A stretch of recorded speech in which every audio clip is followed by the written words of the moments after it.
So, as part of my ongoing journey of pushing myself out of my comfort zone, I decided to do a little bit of painting.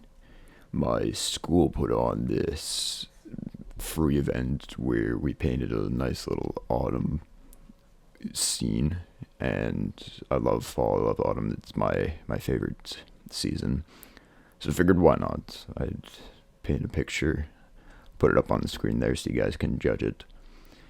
And I don't think it was that bad. Considering I never really painted before, I was never much of an artist or a painter. I was pleasantly surprised with it.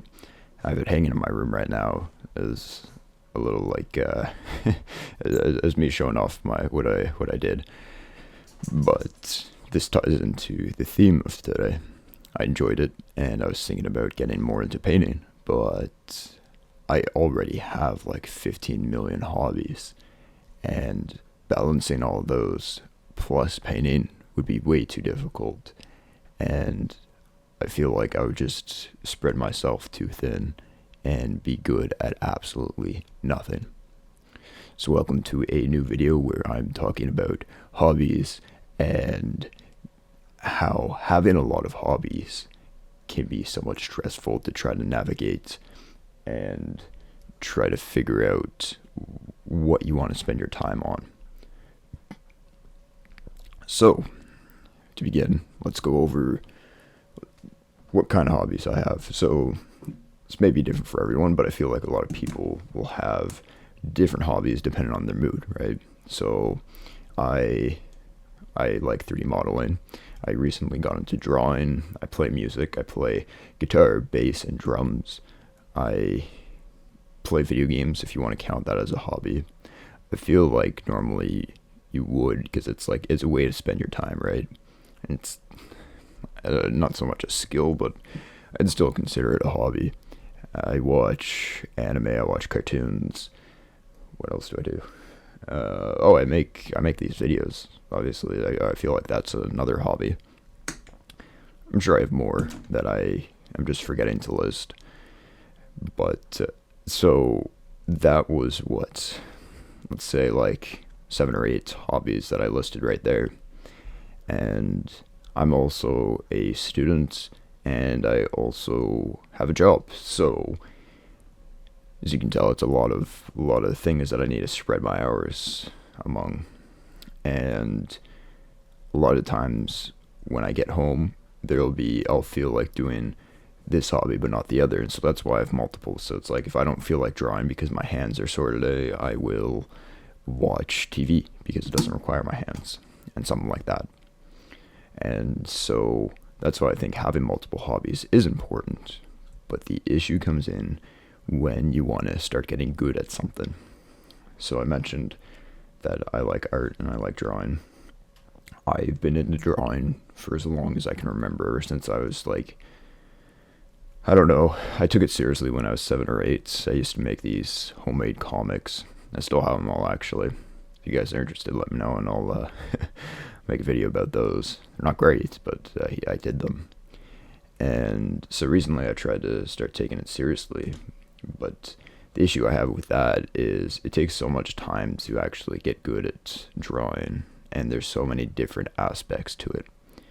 And it's fun, don't get me wrong, but it's just one of those things where it can feel like a major time sink. It can feel like you're not getting anywhere. You should be putting more time in, which is what I struggle with, is that, I see these other artists doing XYZ or putting in this many hours, and I'm like, damn, I should be doing that instead of trying to rank up in Overwatch. And so when you have that many hobbies, you'll be, I guess, somewhat good at it. Obviously, you'll be probably a little bit better than an amateur, but you're not going to be a master of anything. If someone asks you, like, show off your skills, it's not going to be like, oh, wow, that's absolutely insane. It's going to be, yeah, that's pretty good, pretty mediocre. And so when you try to get into something that really shows off your skills, it's difficult because you're already trying to balance all these different things. Whereas if you have one hobby, let's say you're really into juggling, then you can put all your time and effort into juggling and have all these cool skills to show off. And that'll be a lot easier because that's the only thing you have to balance, right? So I think, because I always try to have some sort of solution in my videos. My last video was somewhat depressing, and I do apologize for that. I wasn't feeling great that day, and when I'm not feeling great, I always will try to record because I think it's important to show me both on my good days and my bad days. Hence the channel's idea of, you know, not being embarrassed about things. And so anyway, I always try to provide you guys with some solution. And so I think with this one, it's a bit of a difficult one, but I think the solution is to not care if you're not a master at something. My video editing skills are piss poor. I suck at video editing. And that's why my videos aren't edited very much at all. I just don't enjoy it, and I'm not good at it, so I just try to avoid as much as I can. I know it could be seen as lazy, but honestly, I don't really care too much. That's whatever. But then there's something like my, I don't know, guitar skills, let's say. I kind of reached a point where I was seeing a lot of my peers that are way better at me at guitar. It kind of demotivated me because I'm like, well, I'll never be good as them, so what's the point in trying, you know? But what I forgot is that everyone's unique in their way of doing something. Just because I'm not as good as them doesn't mean that I don't bring something unique to the table that only I can do. I think this is more represented in any sort of art where, you know, if you're not the greatest at art, you can still be considered a great storyteller or something. One example I always like is the author of Chainsaw Man. I think it's Fujimoto. And if you look at the early Chainsaw Man panels, it's not great art. Like, it's not bad necessarily, but it's not the greatest.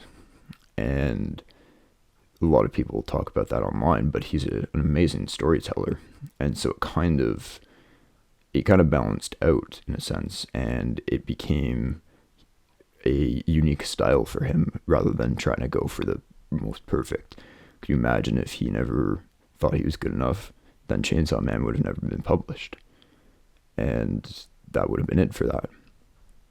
So the point I'm saying is, you don't have to try to balance all these hobbies. They're a hobby for a reason. If you enjoy something, then do it. And if you're not the greatest at one thing, then that's fine. You have your entire life to improve at it. Comparison is the thief of joy, and I think that's a huge thing that I know I run into a lot. But once you start just enjoying hobbies for hobby's sake, as more of a creative outlet, then I think you can kind of be more free. You don't have to worry about being a master of something or making money at something. You can just enjoy it for giving you some way to let out your creative freedom. I think that's what hobbies are meant to do, is just give you some sort of stress relief in a healthy way. And honestly, if you're enjoying yourself, who cares? I enjoy making these videos, and they do benefit me in the long run, and I hope they benefit you guys by helping you think about your life, or, you know you're not alone, or something along those lines. And they're not the best, they're not well edited, but I don't care, because I know that these are something I enjoy to do, and I hope it's something that you guys enjoy to watch. So I'm going to wrap it up here. I hope you guys got some sort of lesson from this, even if you didn't. I hope you guys enjoyed it somewhat. Let me know in the comments, and I'll see you all in the next video. Right? Bye-bye.